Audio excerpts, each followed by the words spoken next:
Bismillahirrahmanirrahim. Assalamualaikum warahmatullahi wabarakatuh.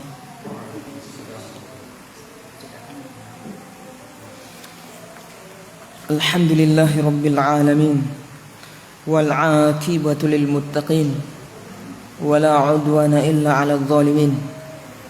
Wassalatu wassalamu ala akramil anbiya'i wal mursalin, nabiyyina wa sayyidina Muhammadin wa ala alihi wa ashabihi wa man tabi'ahum bi ihsanin ila yaumiddin. Alhamdulillah ya ikhwan dan akhwat sekalian, para pemirsa yang mendengarkan kajian kita dari masjid Abu Bakar As-Siddiq, daerah Kabupaten Gorontalo. Mudah-mudahan Allah Subhanahu wa taala senantiasa mengaruniai kepada kita keberkahan hidup, mengampuni dosa-dosa kita, menerima amalan kita, dan menjadikan ilmu yang kita telah pelajari selama ini ilmu yang bermanfaat insyaallah. Pada malam yang berbahagia ini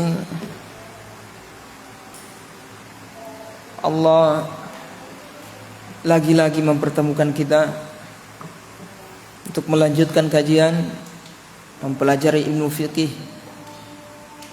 yaitu kitab yang kita baca, yaitu kitab Akhsarul Mukhtasarat yang ditulis oleh Asy-Syaikh Muhammad bin Balban rahimahullahu taala. Ilmu fikih ini adalah ilmu yang termasuk ilmu yang utama yang seorang hamba itu harus mempelajarinya. Fungsinya apa? Agar dia bisa beribadah kepada Allah dengan baik, dengan benar.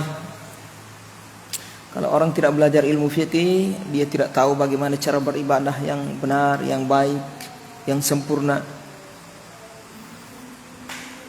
Maka mempelajari ilmu fikih dengan alasan ini hukumnya wajib. Karena untuk beribadah kepada Allah tidak bisa tanpa belajar ilmu fikih. Jadi mempelajari ilmu fikih hukumnya wajib. Namun di sana para ulama memerinci di antara bab-bab fikih ini yang wajib dipelajari apa saja? Yaitu fikih perkara-perkara yang wajib. Jadi yang wajib untuk kita amalkan, ibadah yang wajib kita amalkan, muamalat yang wajib kita amalkan, hukumnya wajib untuk dipelajari. Contohnya sholat. Sholat hukumnya apa? Wajib. Maka wajib mempelajari hukum-hukum yang berkaitan dengan sholat. Puasa apa hukumnya? Wajib. Wajib mempelajari hukum puasa. Orang yang tidak belajar tentang hukum puasa dapat dosa dia. Tentang zakat wajib tidak? Wajib. Wajib. Zakat hukumnya wajib. Begitu juga haji wajib mempelajari hukum yang tata cara haji, hukum-hukum yang berkaitan dengan haji. Namun ingat, di antara yang ibadah yang Allah wajibkan kepada kita, ada di dalam ibadah itu ada perkara yang wajib, ada perkara yang sunnah. Ada perkara yang kalau kita tidak amalkan tidak sah ibadah kita, maka hukumnya wajib.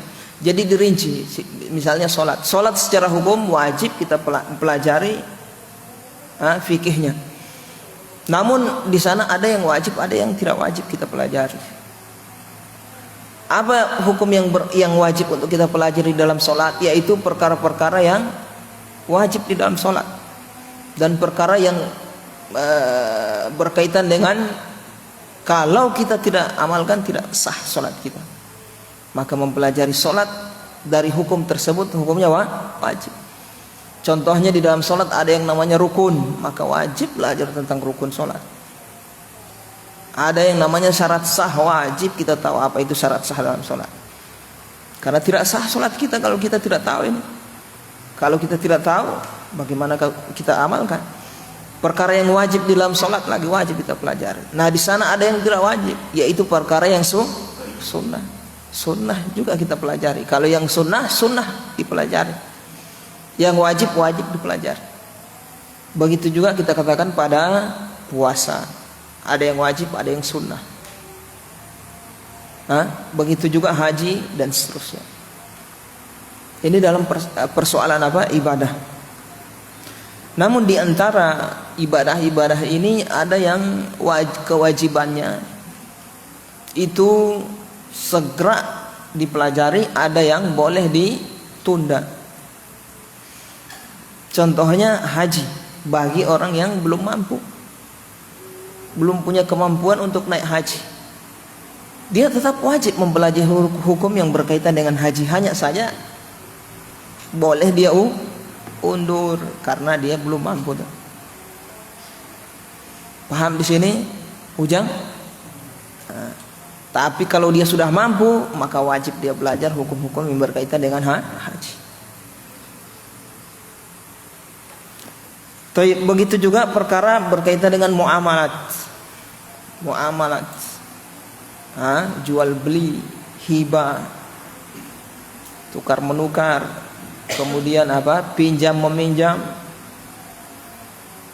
hibah, hadiah dan seterusnya. Tiap hari kita ini tidak terlepas dari yang namanya muamalat. Entah kita membeli atau dibeli, orang membeli sama kita, atau diberi hadiah atau menerima hadiah, ya kan? Dikasih hibah atau tidak. Tiap hari kita. Nah ini wajib untuk kita pelajari juga hukum yang berkaitan dengan muamalat. Di sana ada syarat sah muamalat, ada rukunnya. Perkara yang menyebabkan sah dan tidak, ini wajib kita pelajari. Riba misalnya wajib kita pelajari, kalau tidak kita akan terjerumus ke dalam riba. Bagaimana orang bisa lolos, bisa bebas dari riba kalau dia tidak tahu hukum yang berkaitan dengan riba? Wajib. Kalau sudah mendesak dan dia tidak punya kesempatan untuk belajar, yang wajib baginya apa? Bertanya. Wajib. Hukum pernikahan lagi. Mana yang sah? Syarat sah nikah, rukun nikah, kemudian yang berkaitan dengan talak. Wajib, apalagi yang sudah menikah. La haula wala quwata illa billah. 20 tahun kawin, hukum yang berkaitan dengan pernikahan dia belum pernah pelajari kan? Alhamdulillah kita ini ya ikhwan, bersyukur kepada Allah sudah hijrah, ya, sudah sadar dengan agama kita, sadar bahwasanya kita ini akan dihisab di hari kiamat, kemudian berusaha membenahi diri. Nah, ini bersyukur kita kepada Allah Subhanahu wa taala sudah belajar, alhamdulillah. Baik. Kemudian hukum yang berkaitan dengan apa? Setelah pernikahan, jinayat. Kalau jinayat ini tidak semua muslim. Cukup dia tahu kalau mencuri itu haram, itu saja. Tapi apakah hukum mencuri itu harus potong tangan dengan tidak? Nah, ini yang wajib mempelajarinya siapa? Hakim. Ya ingin jadi hakim, penetap hukum, dia harus mempelajari hukum-hukum yang berkaitan dengan jinayat. Baik. Sampai di mana kita ya ikhwan?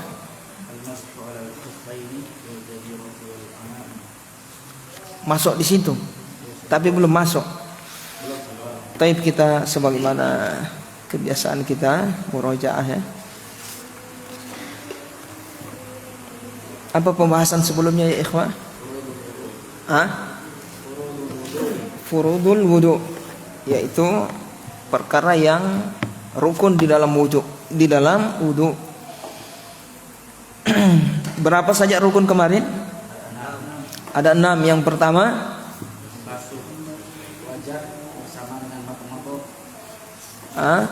membasuh wajah.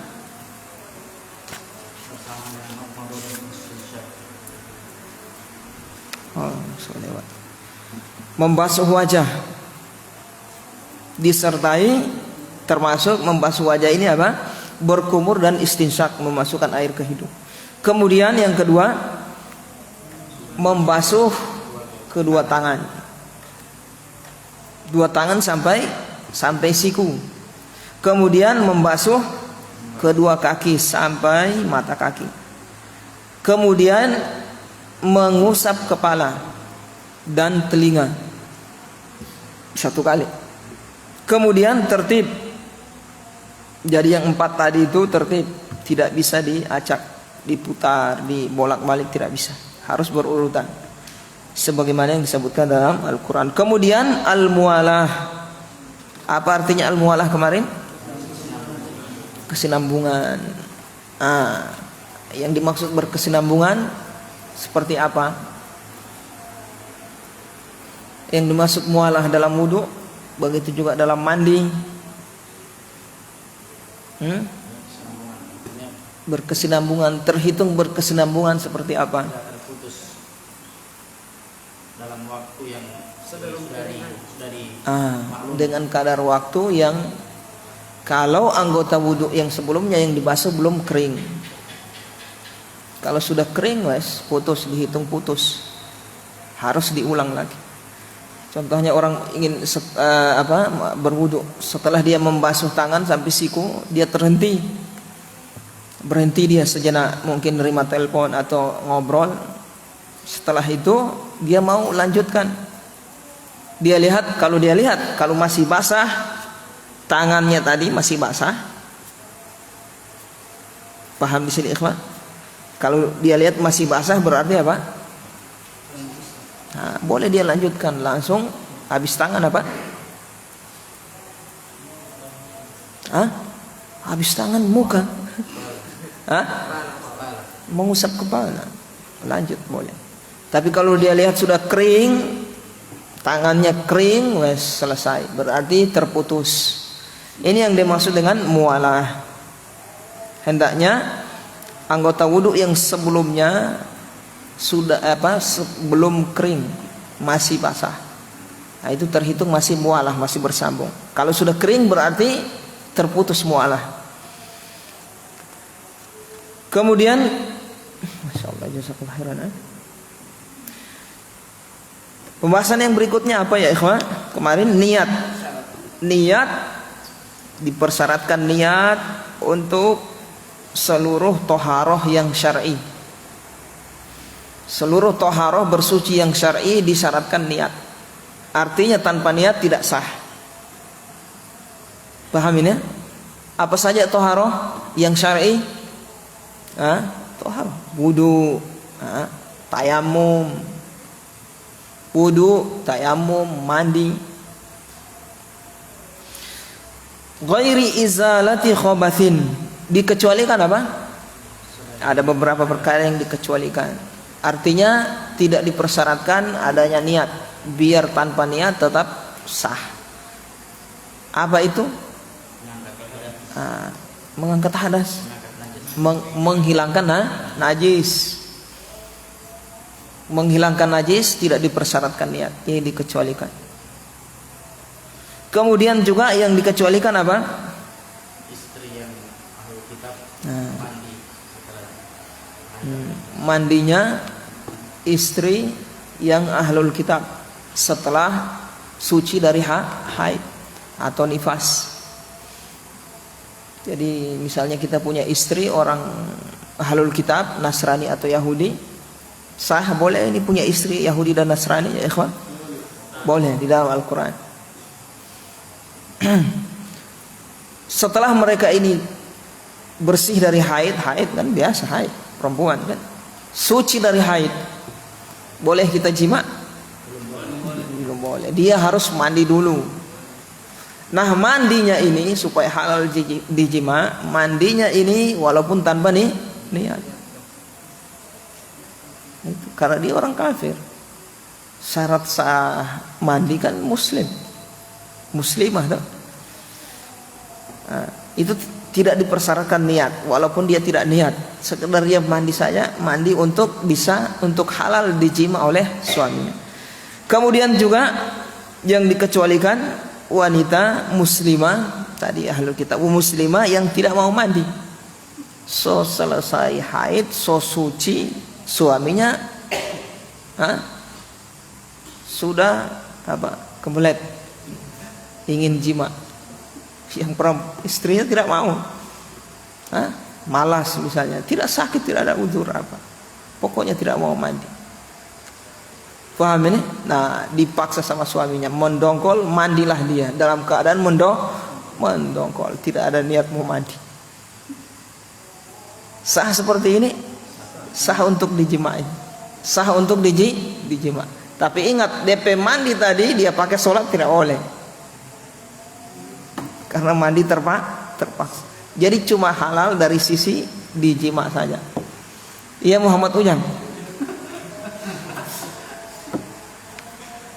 Tapi kalau dia pakai samaya tidak boleh. Cuma dari sisi halal untuk dijima. Taib. Nah, ini yang dikecualikan dari persyaratan niat. Selain ini tetap harus pakai niat. Tanpa niat tidak sah. Contohnya orang mau wudu atau mau mandi, selesai dia junub, masuk kamar mandi dia,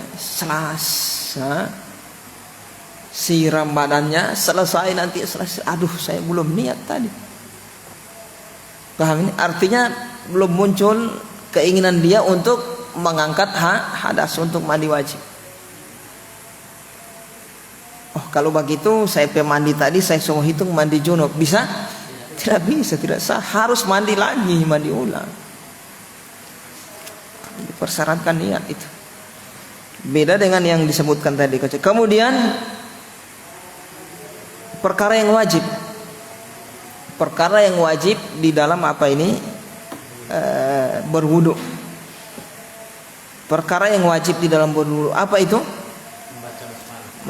Mengucapkan atau membaca bismillah. Bukan membaca basmalah. Tasmiyah. Kalau basmalah itu bismillahirrahmanirrahim. Kalau tasmiyah bismillah. Bismillah itu yang dimaksud, bukan basmalah.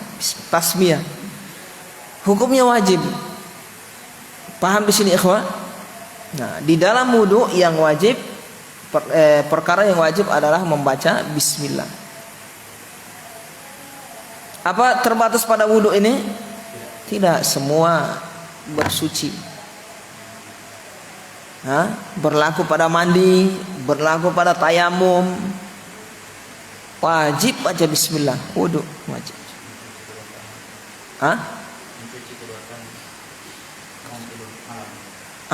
Termasuk juga mencuci kedua tangan ketika bangun tidur ketika bangun tidur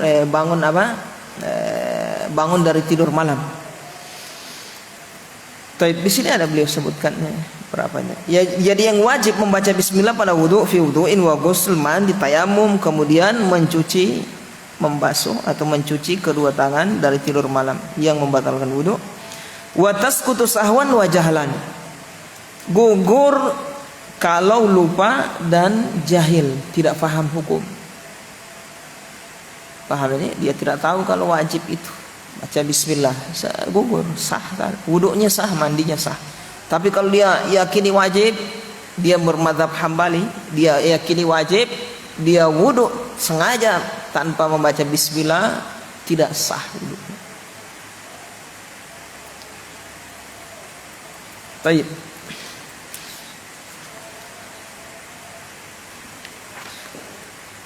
Kemudian sunnah wudu apa? Menghadap kiblat. Kemudian siwak. Kemudian memulai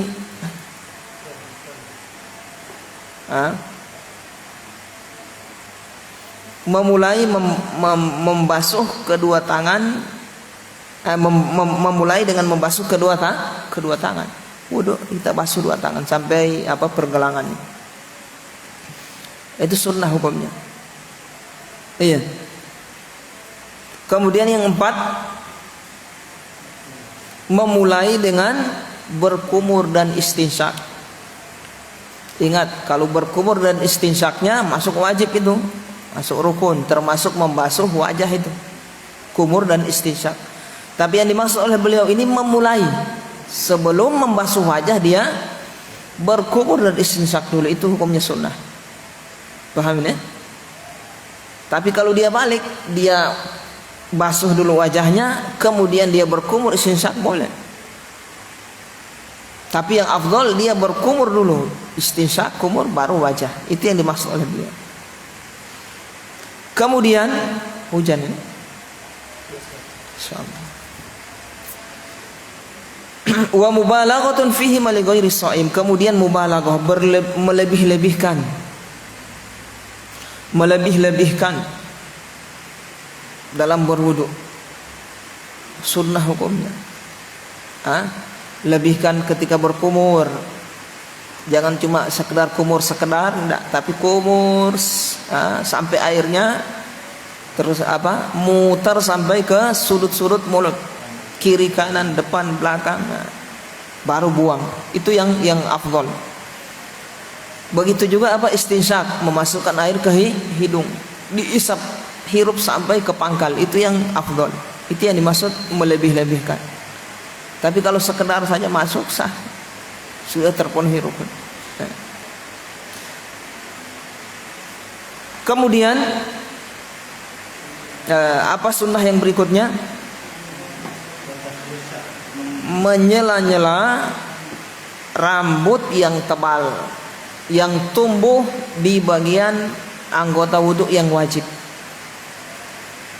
Rambut yang tebal yang tumbuh di anggota wudhu itu sunnah di sela-sela. Paham di sini, ikhwan? Di sini bukan cuma jenggot, bukan cuma jenggot. Apa saja yang tumbuh di anggota yang wajib untuk dibasuh. Contohnya wajah. Apa yang tumbuh di wajah? Alis. Kalau alisnya tebal, sunnah dia sela-sela dia gitu.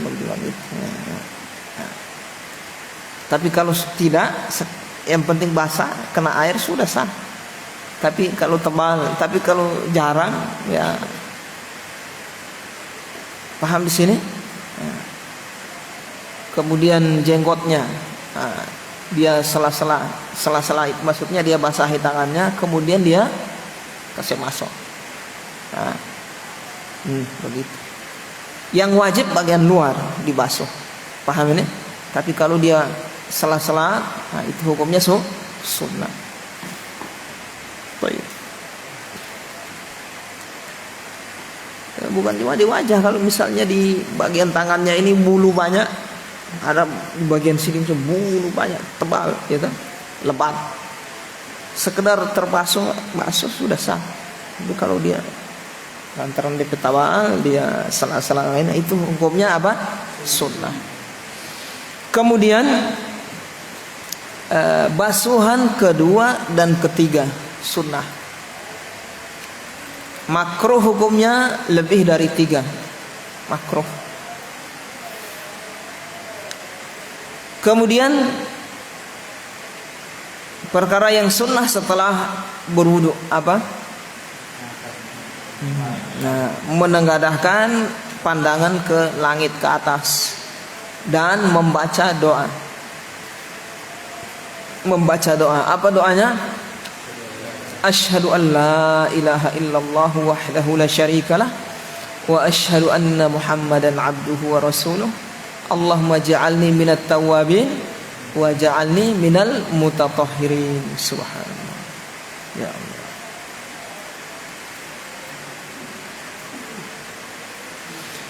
Taib. Termasuk sunnah ya ikhwan, di sini beliau tidak sebutkan, ada yang lain, yaitu khusyuk, menghayati setiap basuhan. Jadi kalau dia berwudu, dia hayati setiap basuhan, itu sunnah. Dia hayati kalau dia ini sementara beribadah kepada Allah Subhanahu wa taala. Dia ingat kalau wudu itu setiap tetesan terakhir, maka dosanya gugur, diampuni, dihapus oleh Allah Subhanahu. Nah, ini kadang orang wudu kayak mau cuci kaki, cuci tangan. Datang wudu, pikir DP bentor, pikir DP kue, pikir DP jual beli, pikir DP madu, DP apa. Kosong DP hati. Padahal ini wudu. Wudu ini ibadah tidak? Ibadah. Kondisi antum harus dianjurkan di situ apa? Antum namanya khusyuk lah. Kondisi hati kita itu harus kita tahu ini ibadah. Paham di sini? Nah, kalau orang paham sebenarnya wudu itu, masya Allah, khasiatnya dia akan berusaha meninggalkan dosa. Paham ini? So berusaha dia cuci dengan wudu, masa dia mau kasih kotor lagi tuh, bikin dosa lagi kotor lagi. Saya habis cuci saya. Coba antum kalau habis ada yang kotor pak antum di badan mandi, begitu habis mandi mau kasih kotor lagi mau, antum berusaha supaya bagaimana suci kan, kecuali ya terjerumus ya balik lagi. Paham di sini? Wudu bikin dosa lagi. Wudu. Nah, orang yang paham ini dia akan berusaha bagaimana saya suci terus ini. So habis bersuci, paham ini? Artinya ini apa? Isyarat kita harus mensucikan hati kita, perbuatan kita dari dosa. Makanya doa yang kita baca apa setelah wudu? Allahumma ja'alni minat tawwabin. Subhanallah. Ya Allah, jadikanlah aku dari golongan orang yang bertobat. Wa ja'alni minal mutatahhirin, dan jadikan aku tergolong orang yang mutatahhir, orang yang bersuci. Suci lahir dan suci batin. Apa maksudnya suci dari batin, Pak Don? Mensucikan batin itu apa maksudnya? Ambil rinso suci atau apa Pak Don? Mensucikan batin maksudnya bagaimana? Ya? Iya, menghilangkan kotoran hati, penyakit hati. Apa itu penyakit hati, kotoran hati? Kesyirikan. Yang kedua, syirik masuk riya. Artinya kalau kita mau rinci itu riya masuk. Wajib kita bersihkan dari ini wudu, tapi hati masih riya. Baru apa yang fungsi wudu itu? Sebenarnya isyarat. Wudu kasih wudu itu sucikan yang lahir. Ingat, isyarat sucikan sampai hati. Kalau orang paham ini makna dari wudu, masya Allah, ya Allah. Tayyib. Kasih suci itu hati dari kotorannya riya, syirik, bergantung kepada selain Allah masuk. Riya, ingin disanjung, ingin dipuji, senang, beribadah kalau dipuji semangat. Tidak ada yang puji, loyo, kondor dia, kendor. Paham ini? Status kalau banyak yang balaik, semangat. Tidak ada yang balaik,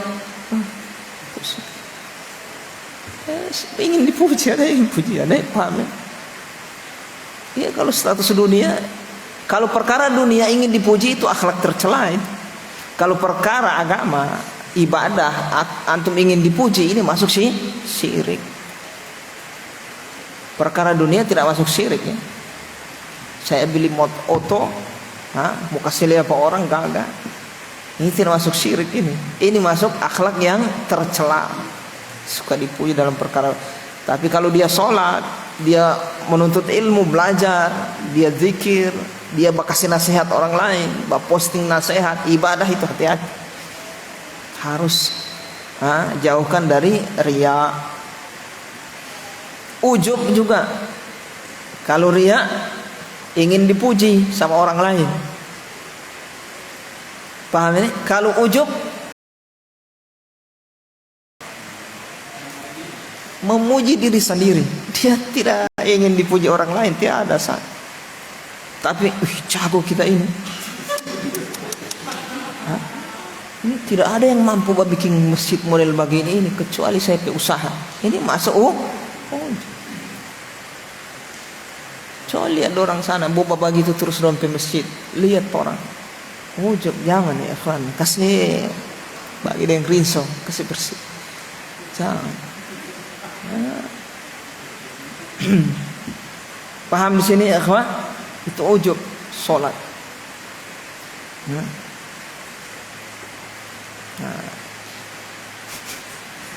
Taib, begitu dia mau baca sholat sendiri atau sholat malam, bangga dia, masya Allah.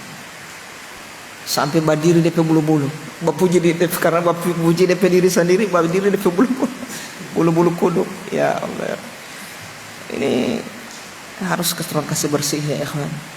Memuji diri sendiri juga ini tidak boleh. Ini penyakit hati. Paham di sini? Nah, itu harus terang sadar itu ketika kita berwudu itu kasih bersih. Bersih lahir harus bersih batin don. Paham ya? Anjung. Maksudnya kalau diri sendiri itu wudu. Wudu ini lahiriah dikasih bersih, hati juga kasih bersih. Jangan cuma yang lahir. Ujub. Ujub ini muqaddimah al-kibr. Dia pengantar sombong. Orang kalau ujub larinya ke sombong kan. Dia larinya ke sombong. Kalau sombong dia sudah menampakkan sudah menampakkan. Tapi kalau dia sembunyikan dari dalam DP hati, dia puji DP diri, itu masih ujub. Tapi ingat, sombong itu dari ujub. Karena dia puji dirinya, dia rasa dirinya lebih di atas, lebih baik dari orang lain. Ibadahnya lebih agung, sedekahnya lebih banyak dari orang lain. Paham ini? Nah, yang lain dianggap di bawah. Sabantar sudah, apa dia itu? Sudah, sombong meremehkan orang lain. Bajalan dada kasih busung. Ya Allah. Ya, astagfirullah. Kemudian apa lagi penyakit hati ya ikhwan? Ini lebih penting dari fikih ini ya. Dengki, iri, hasad. Tidak suka orang lain ada kebaikan, dia tidak suka. Paham ini? Dia tidak suka. Suka orang lain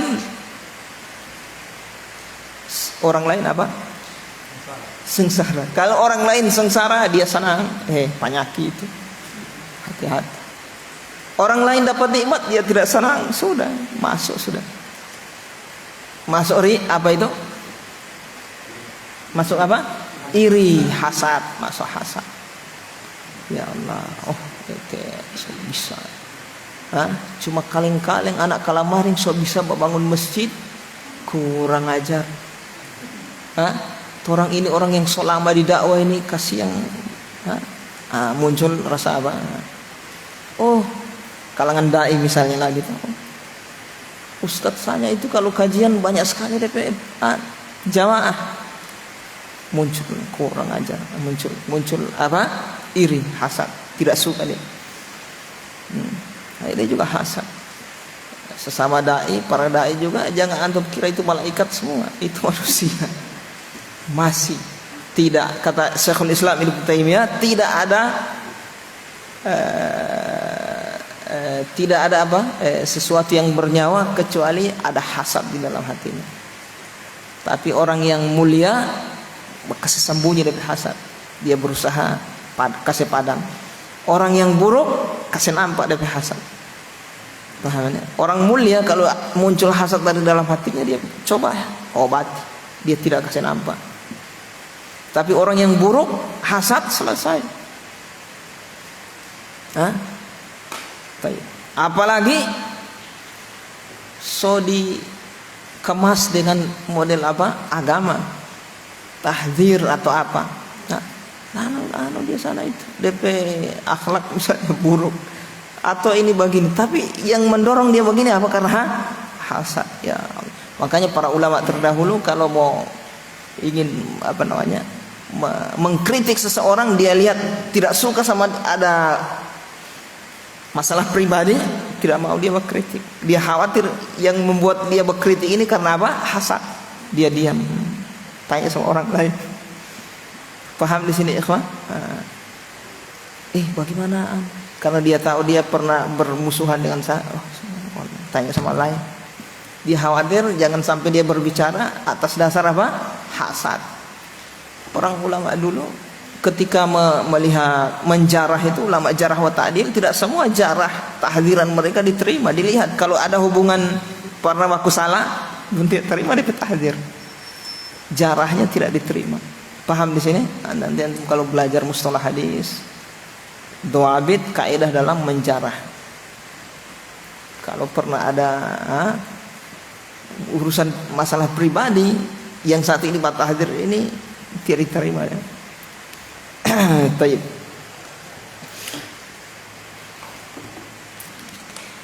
Paham di sini? Apa lagi penyakit hati di sini?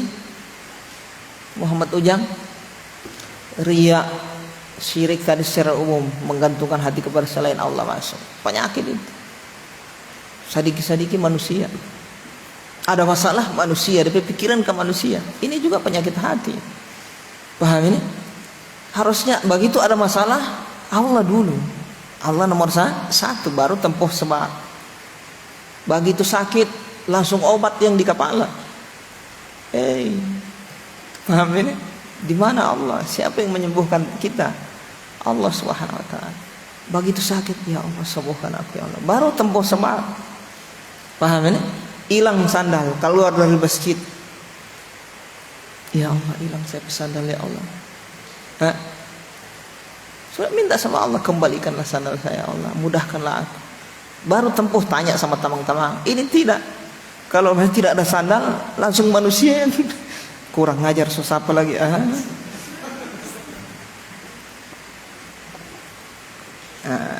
Itu namanya inabah, namanya inabah itu selalu kembali kepada Allah, dan itu sifatnya siapa? Nabi Ibrahim munib, dan semua para nabi itu munib itu artinya selalu kembali kepada Allah, selalu kembali kepada Allah. Kalau salah kembali kepada Allah, terjerumus ke dosa kembali kepada Allah, istighfar. Paham ini? Itu namanya inabah, munib. Dia lebih luas dari tobat. Nah, kalau dia terjerumus pada kesesatan, kesalahan, orang kasih ingat orang yang inabah, punya sifat inabah, orang kasih ingat, dia tahu dia salah, dia rujuk, kembali kepada kebenaran. Itu namanya inabah, lalai. Setelah dia sadar, kembali lagi dengan berzikir kepada Allah, inabah. Baik. Apalagi penyakit hati ya ikhwan? Ria, antum sebut kamari ini, hasad, iri, ujub, sombong tadi, sombong juga penyakit sudah.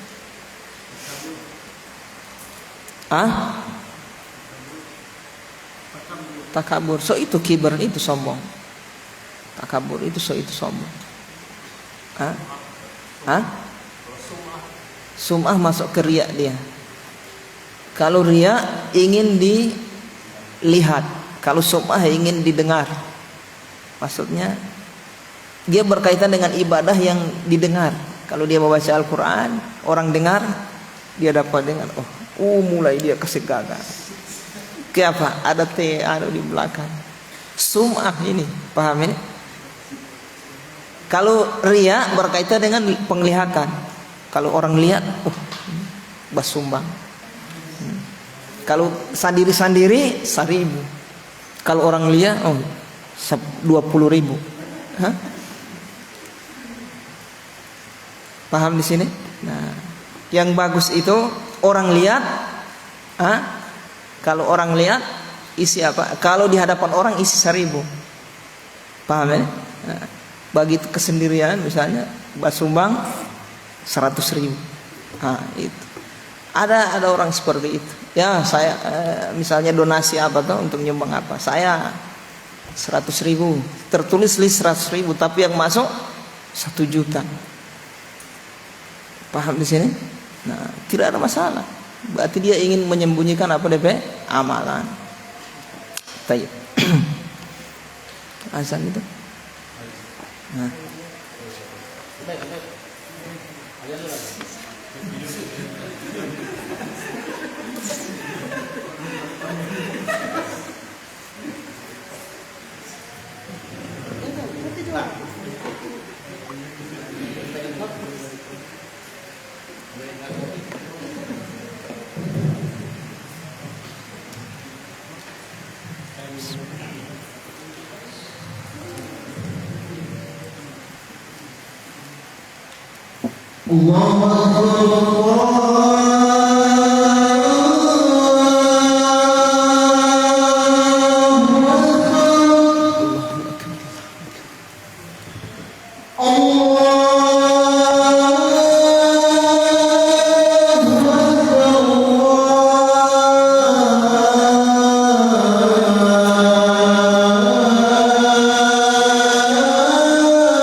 Baik ya ikhwan,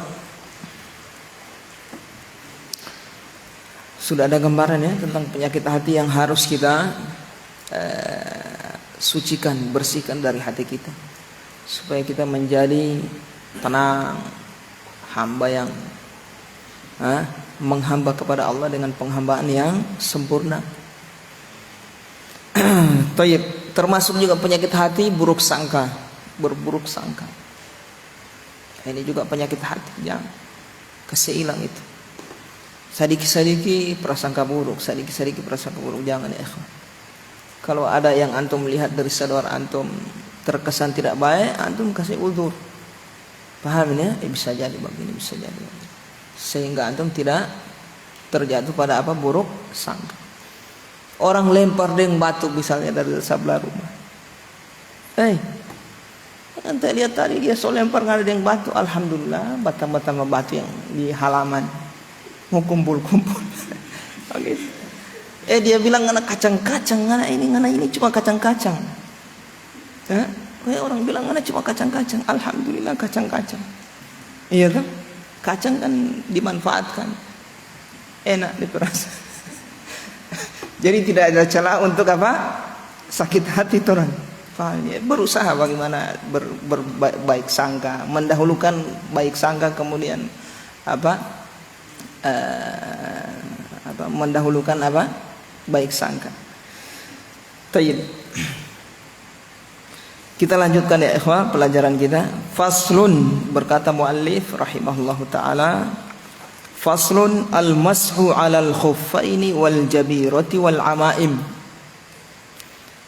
Fasal pembahasan tentang mengusap khuffain, sepatu, wal jabirati, perban, wal amaim, sorban. Mengusap sepatu, perban dan amaim. Amaim itu imamah, sorban.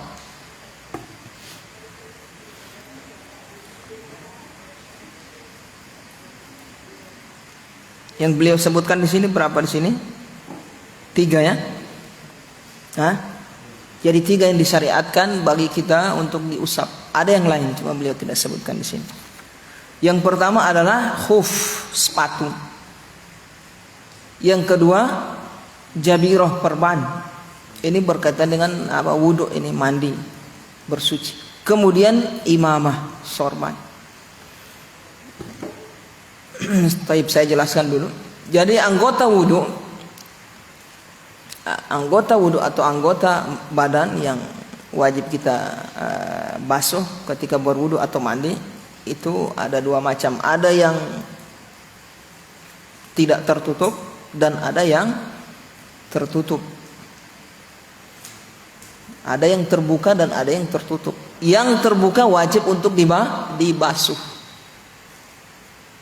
Anggota wudu yang terbuka tidak tertutup wajib untuk dibasuh.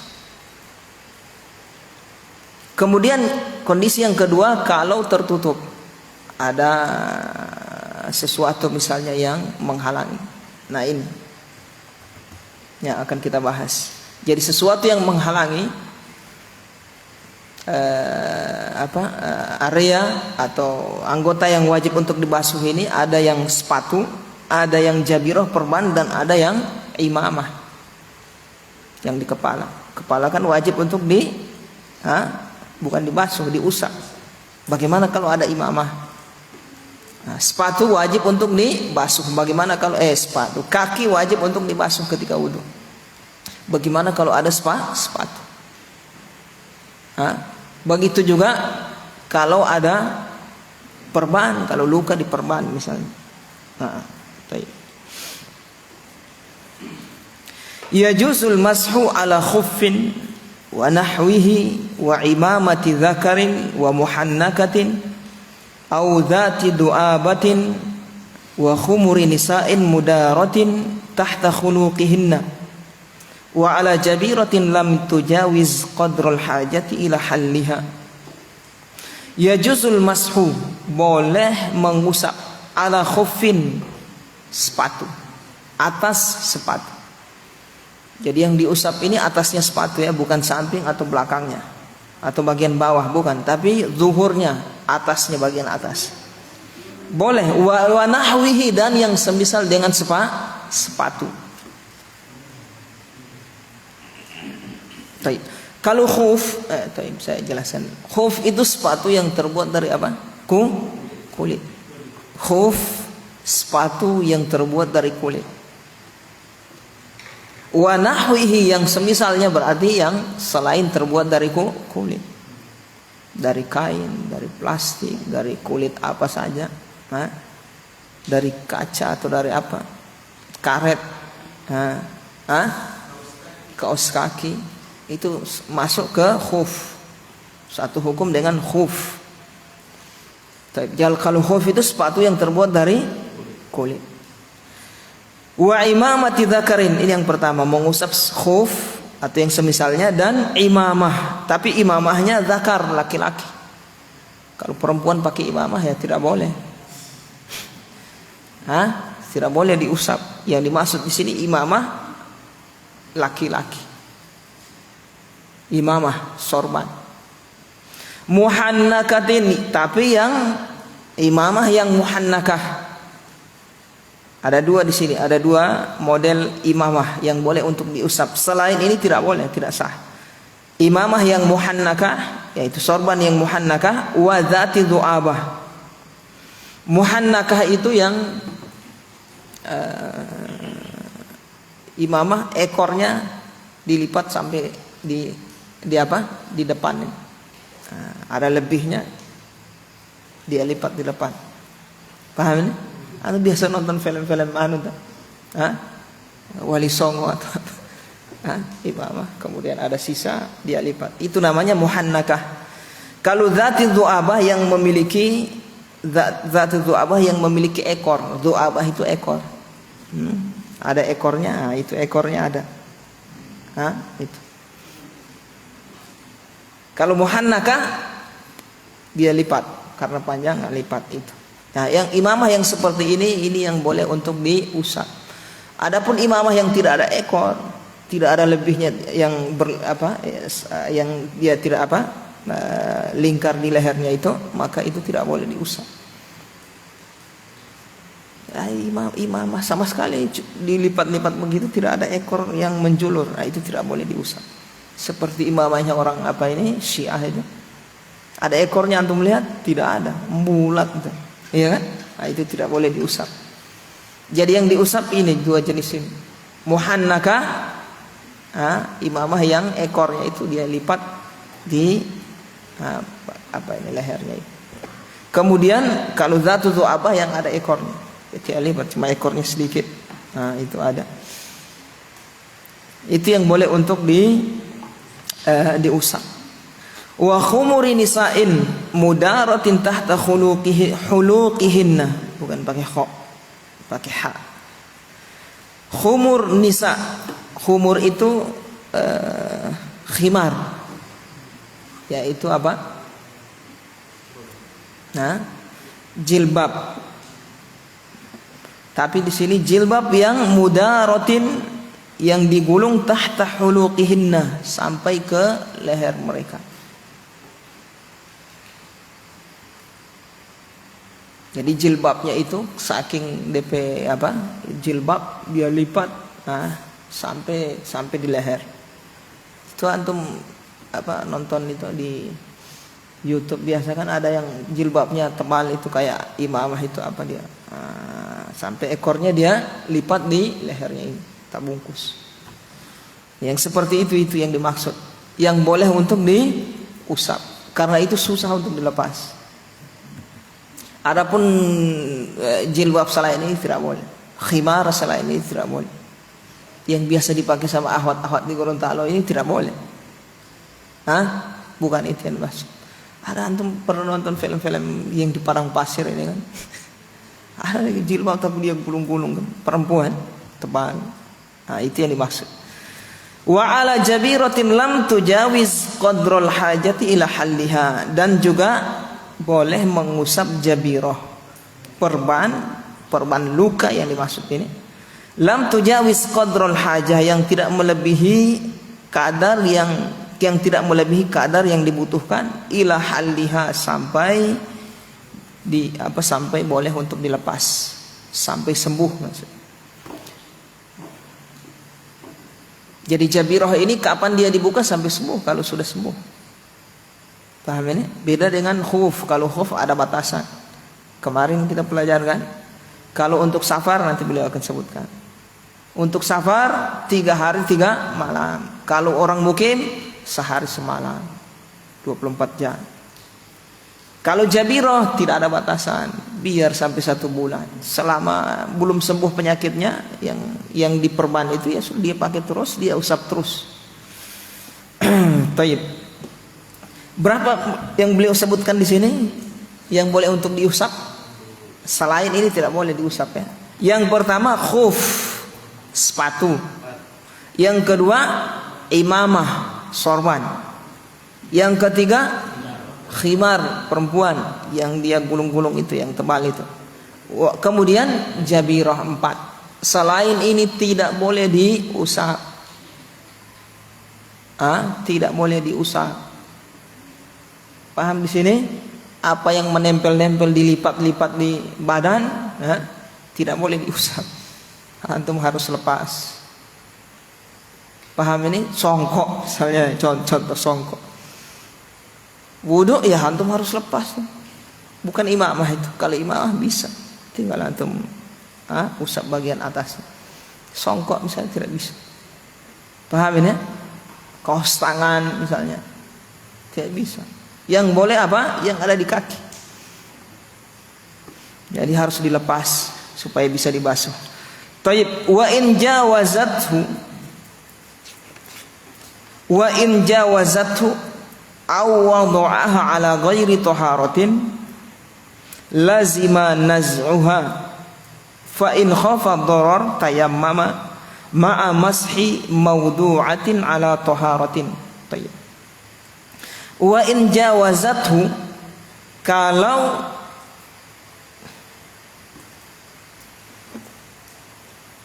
apa jawazathu ini?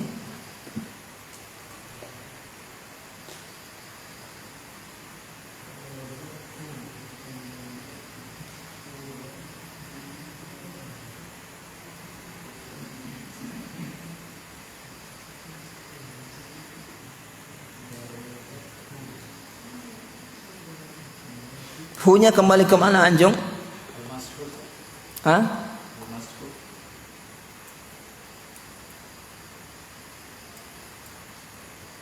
Kalau jawazat, fa'ilnya mana?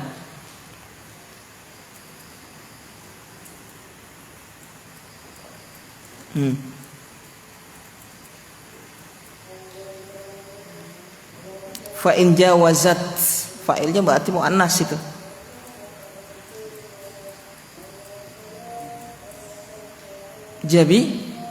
Jabirah. Fa'ilnya muannas hiya, kembali ke jabirah. Wa in jawazat, kalau jabirah yaitu perban melebihi apa itu area yang melebihi area yang wajib untuk dibasuh. Betul itu? Melebihi area yang wajib untuk dibasuh.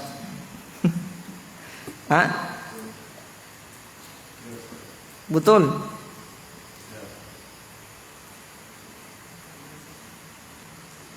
Bagaimana melebihi area yang wajib untuk dibasuh?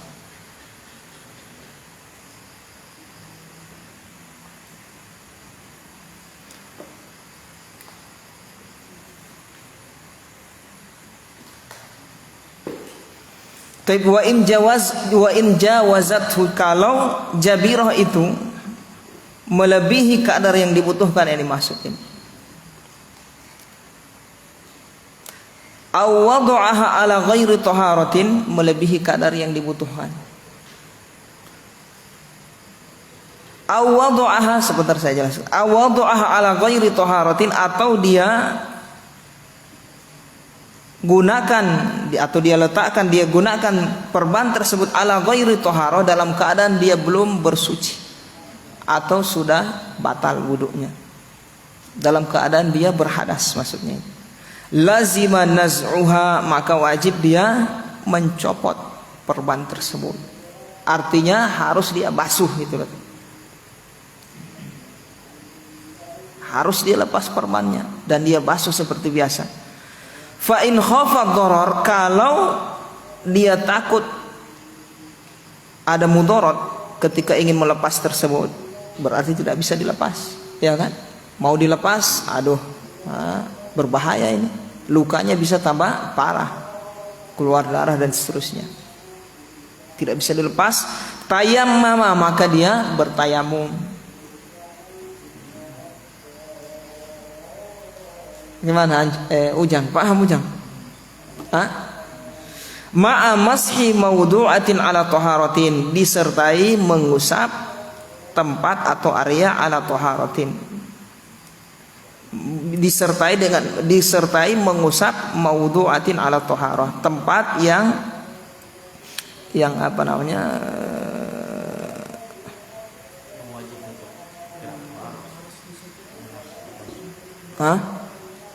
ma'a mashi mawdu'atin ala taharatin, disertai mengusap mawdu'ah, tempat area yang wajib untuk dibasuh, ala taharah, kalau dia di atas taharah.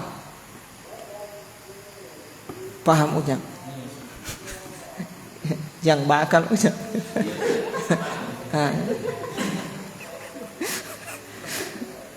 Kalau antum bakal semua terus ini, terus terang baca ini. Yang ditayamumkan anggota tubuh yang diperban, adapun yang tidak diperban tetap diusap dengan air. Dibasuh, tetap dibasuh dengan air. Baik. Baik, kita lihat wa in jawazathu, kalau perban tadi melebihi kadar yang dibutuhkan, lazima naz'uha, maka harus dilepas. Ini ataf ke sini ini. Jadi jawabannya lazima naz'uha, wajib dilepas. Baik. Kalau kondisi yang pertama, dia pakai perban di tangan. Perban yang dia gunakan, yang dia pakai melebihi kadar yang dibutuhkan. Yang luka bagian sini kecil, harusnya kebutuhannya perbannya cuma segini, dia bungkus sampai kamar. Paham ini? Bungkus. Tanya sama dokter, dok, ini boleh tidak pakai sampai sini? Boleh. Terus setelah dia sampai kamar ini, aduh, terlanjur, lepas. Kalau ente lepas bahaya itu, mudarat berarti. Paham ini? Nah, maksud beliau ini kalau melebihi kadar yang dibutuhkan, kalau ingin wudhu harus dibasuh dia, harus dilepas yang lebih dari yang dibutuhkan, itu harus dilepas itu. Paham ini? Kalau boleh dilepas berarti harus dilepas. Jadi sesuai dengan kadar yang dibutuhkan saja. Bagian itu saja yang diusap. Yang tidak dibutuhkan ini, yang lebihnya harus lepas, dibasuh. Paham ini? Lazima naz'uha, harus dilepas. Paham Abu Zubair? Aw wada'a ala ghairi taharah. Ini kondisi yang kedua. Atau dia gunakan perban, dia dalam keadaan berhadas, tidak suci, juga harus dilepas, tidak boleh dia usap. Paham di sini? Jadi kondisi yang boleh untuk diusap kalau dia gunakan perban dalam keadaan dia suci. Suci dia, habis wudhu belum batal di perban. Kalau tiap wudhu usap. Paham ini? Kalau luka di perban dalam keadaan dia berhadas, di perban boleh diusap? Tidak boleh, harus dilepas. Setiap wudhu harus kena air itu. Paham ini? Lazima naz'uha. Mau ngarati Pak Don? Mana Pak Don ini? Bukan karena pusing deng ini. Tayyib. Paham siapa? Anjung. Bagaimana Anjung? Kalau dia ini Ada dua kondisi berarti ini yang harus dilepas. Yang pertama, dia Jabir itu harus dipakai sesuai dengan kadarnya. Kalau dia melebihi kadarnya maka dilepas, kemudian dibasuh yang bukan sesuai, yang lebih dari kadar harus dibasuh. Ingat, ini kalau dia gunakan perban dalam keadaan dia suci. Ingat, suci. Kalau dia tidak suci ya lepas semua. Kondisi yang kedua, yang pertama dia pakai perban dalam keadaan dia suci, tidak berhadas, wudunya belum batal. Paham ini? Nah, ternyata yang dia pakai ini melebihi apa? Kadar. Nah, yang melebihi harus dilepas. Harus dibasuh ketika dia wudu. Yang tidak melebihi sesuai kadar itu saja yang diusap. Oke? Kalau ternyata dia dalam keadaan waktu dia pakai perban dan dia dalam keadaan apa? Berhadas, so batal wudu, harus dilepas. Paham ini? Nah, harus dilepas. Jadi setiap wudu harus kena air itu. Paham ini? Nah, nanti ada penjelasan. Sampai di situ paham? Alhamdulillah. Masuk kita yang kedua. Fa in khafa dharar, kalau ada mudarat, di dua kondisi ini ada mudarat, dilepas, kan harus dilepas, maksudnya harus dibasuh, dilepas kemudian dibasuh ketika dia wudu. Ternyata mau dilepas ada mudarat, tidak boleh dilepas ini. Kenapa? Ada semut, tak kupas kulit, tak keluar darah, mudarat istilahnya, tidak boleh. Dokter bilang bahaya kalau dilepas. Baik yang lebih tadi, paham ini, yang lebih dari kadar maupun yang dia gunakan perban dalam keadaan dia apa? Berhadas. Ini kalau dia gunakan dalam keadaan berhadas, dia gunakan perban dalam keadaan berhadas, baik melebihi kadar atau sesuai kadar sama. Paham ini? Suruh dilepas. Dilepas ada mudarat. Paham di sini? Dalam kondisi kalau dilepas artinya wajib untuk dia lepas. Ternyata kalau mau dia lepas ada mudarat, tidak boleh dia lepas, berarti bahaya. Apa yang dia lakukan? Tayammama, bertayamum. Paham di sini? Tayamum dia. Yudi paham ya?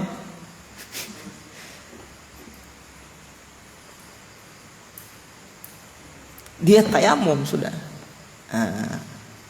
Tayamum maksudnya apa? Dia taruh tanah itu bukan. Tayamum yang dimaksud tayamum seperti biasa. Contoh, ada perban di tangan. Saya contoh ada perban di tangan tadi. Dengan kondisi tadi, yang wajib untuk dilepas. Dalam kondisi yang wajib dilepas, ingat. Berarti kondisi yang wajib, yang tidak wajib dilepas, yang mana? Dia masih suci, dia gunakan perban sesuai kadar, itu yang tidak wajib dilepas, itu diusap sudah. Jadi ada tiga kondisi. Ada kondisi yang tidak wajib dilepas, artinya boleh dia usap saja, iya kan? Yaitu kondisi dia menggunakan perban, ingat, dalam keadaan dia suci dan perban tidak melebihi kadar yang dibutuhkan. Kondisi kedua ini yang wajib dilepas. Paham ini? Yaitu yang pertama, walaupun dia pakai di atas suci, tapi melebihi kadar yang dibutuhkan, wajib dilepas. Yang kadar itu saja yang wajib. Paham ini? Nah, atau dia gunakan dalam keadaan dia berhadas, ini juga wajib dilepas. Paham ini? Nah, mau dilepas ada mudarat, tidak boleh. Tayamum. Paham di sini? Dalam kondisi yang wajib dilepas ternyata tidak bisa, berarti tayamum. Paham Muhammad Ujang? Nah, jadi antum harus tahu mana kondisi yang dia boleh untuk diusap, mana yang tidak boleh, mana yang harus ditayamum. Paham dia? Coba jelaskan dia, mana kondisi yang wajib untuk ditayamum, yang harus tayamum, mana yang boleh untuk diusap.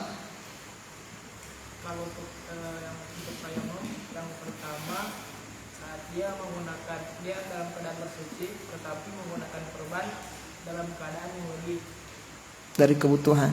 Iya. lebih dari kebutuhan, It- maka ini yang wajib ini, iya. yang wajib dilepas. Nah, terus Terus dalam keadaan kedua dia belum keadaan belum bersuci, kemudian dia menggunakan korban. secara mutlak Dia lebih atau tidak, lebih atau tidak. nah, itu wajib dilepas.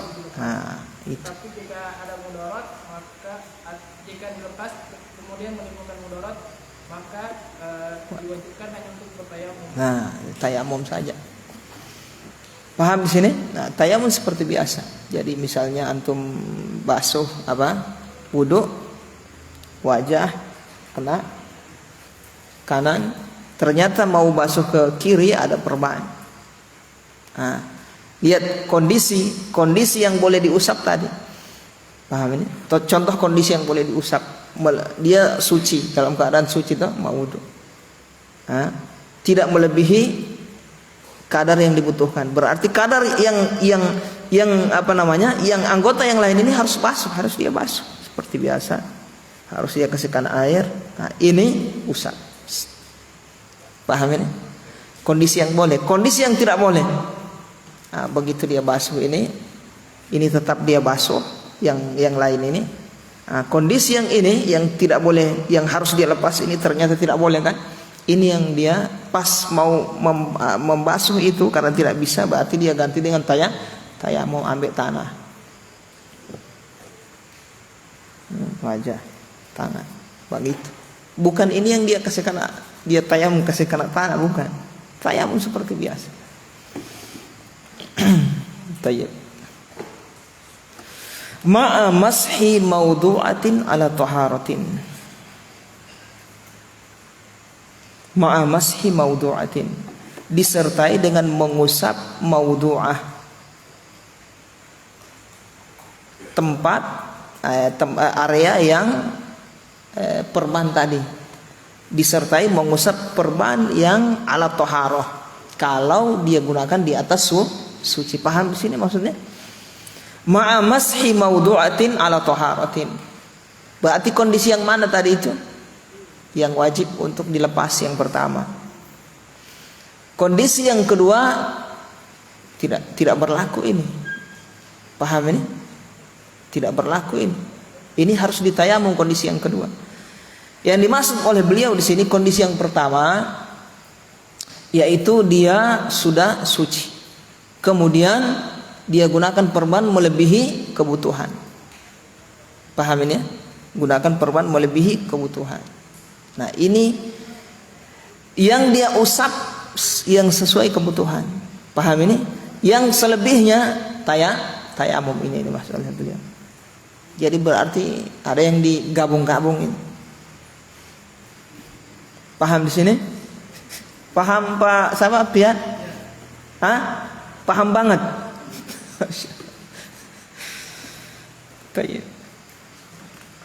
Insya Allah ini kalau antum lewati paham, antum belajar fikih mazhab apa, insya Allah tidak mau hilang. Artinya so paham, so nyambung, so ini saya pernah belajar. Tapi kalau antum tidak paham ini, antum belajar fikih mazhab lain susah, atau belajar fikih mazhab yang lebih ini susah, tidak bisa. Antum harus paham. Antum belajar Syafi'i model begini juga nanti. Tapi mungkin agak sedikit hukumnya ada perbedaan. Tapi gambaran seperti ini. Mau di mazhab Maliki, di mazhab Hanafi, seperti itu. Tayyib. Paham Pak Yanto? Hah? Ma'a mashi mawdu'atin ala taharatin, disertai mengusap mawdu'ah, yaitu perban yang diletakkan sesuai dengan kadar, itu yang diusap. Selebihnya ditayamumkan. Oh, no. Ingat kalau dia di atas suci ini. Tapi kalau dia tidak di atas suci, selesai, tayamumkan semua. Paham ini? Kalau dia gunakan perban dia tidak di atas suci, tidak boleh diusap. Ingat syarat mengusap kalau dia gunakan perban di atas suci. Paham ini ya? Ini berlaku untuk sepatu apa semua. Paham ini ya? Nah, kondisi yang dia boleh untuk mengusap kalau dia gunakan perban dia di atas suci itu. Kalau tidak di atas suci tidak boleh, harus tayamum. Paham Muhammad Anjung? Pak Pian paham Pak Pian? Alhamdulillah. Ya. Biar yang menjelaskan sudah putar-putar. Pak Don mau ngarapi? Alhamdulillah. Baru datang nggak ada bisa paham itu. Ada badengat dari sana. Hah? Insya Allah. Antum ya, harus pasang apa? Pasang telinga, kemudian berusaha bagaimana bisa paham. Insya Allah. Memang di pembahasan fikih ada yang memang susah, ada yang setengah susah, ada yang gampang banget. Ya Pak Pian. Kemarin air masih ini tuh masuk bab ini antum agak mutar-mutar sedikit, tapi insya Allah kalau antum lewat di mutar-mutar sini, insya Allah antum baca kitab-kitab para ulama nyambung sudah, nyambung. Alhamdulillah sudah selesai, sudah dapat sama Ustaz Ilham ini. Alhamdulillah ada rincian ini kan, mana yang wajib diusap, mana yang tidak boleh diusap, harus ditayamumkan. Paham ini? Nah, yang wajib diusap seperti apa? Pak Ujang, yang boleh untuk diusap, perban yang boleh diusap.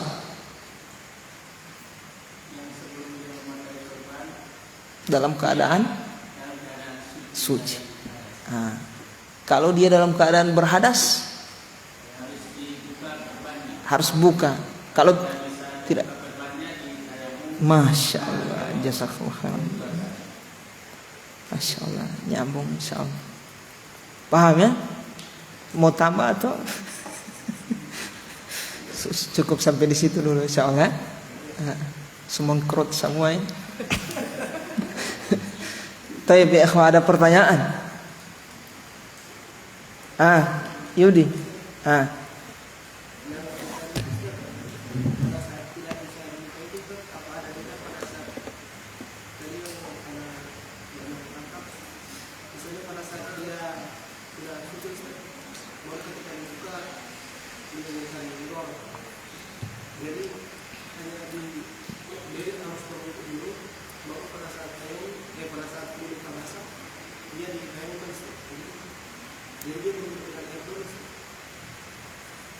Nah, coba ulang.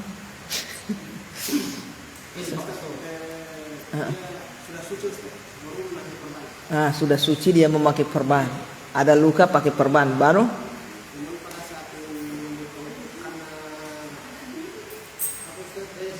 Sudah, kalau dia suci memakai perban, dilihat perbannya, ya kan? Kalau sesuai kebutuhan, tidak melebihi dari itu, usap. Bukan semua tangan diusap ya, area itu saja. Yang lain harus basuh. Nah, ini yang di perban misalnya, yang lain harus dibasuh kena air. Ini juga harus kena air. Ini usap. Kasih lembab-lembab air tangan baru usap. Sudah. Paham ini? Begitu maksudnya.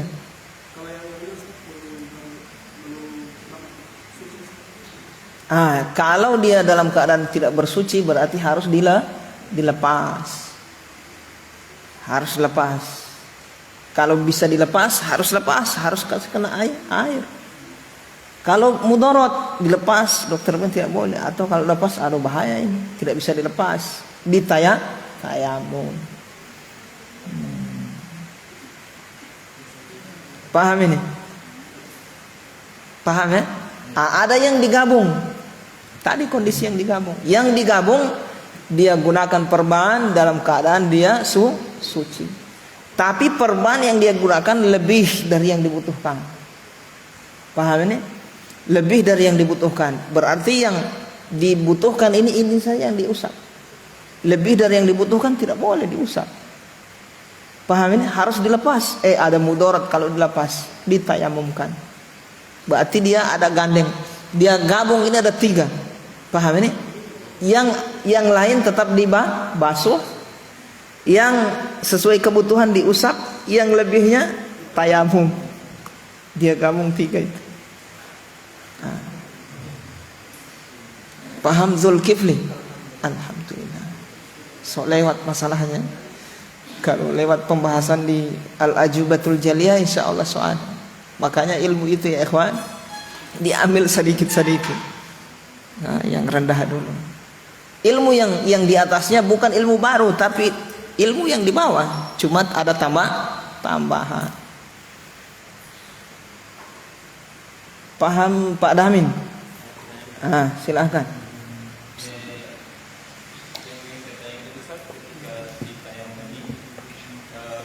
Berarti ketika dia tayamum, setelah dia tayamum itu dia lanjut wudu atau hanya tayamum saja Ustaz? Lanjut. Oh, berarti lanjut. Lanjut, iya lanjut. Lanjut. Itu saja yang dia tayamum. Paham ini? Ini tayamum sebagian dari anggota wudhu namanya. Beda kalau tayamum semuanya. Tidak bisa menyentuh air sama sekali, ya kan? Nah, itu tayamum untuk semua. Ini tayamum untuk sebagian dari anggota wudhu yang tidak memungkinkan untuk dibasuh dan diusap. Tidak bisa diusap, tidak bisa dibasuh, tayamum. Paham ya? Tayamum. Koko mau ngerati? Alhamdulillah. Kalau ya ikhwan, kalau antum tidak paham, bilang tidak paham. Kalau antum tidak paham, antum bilang paham, antum dusta. Paham ini ikhwan? Jadi kalau antum ditanya paham belum Ustaz? Itu jujur, itu bagus. Tidak berakal itu.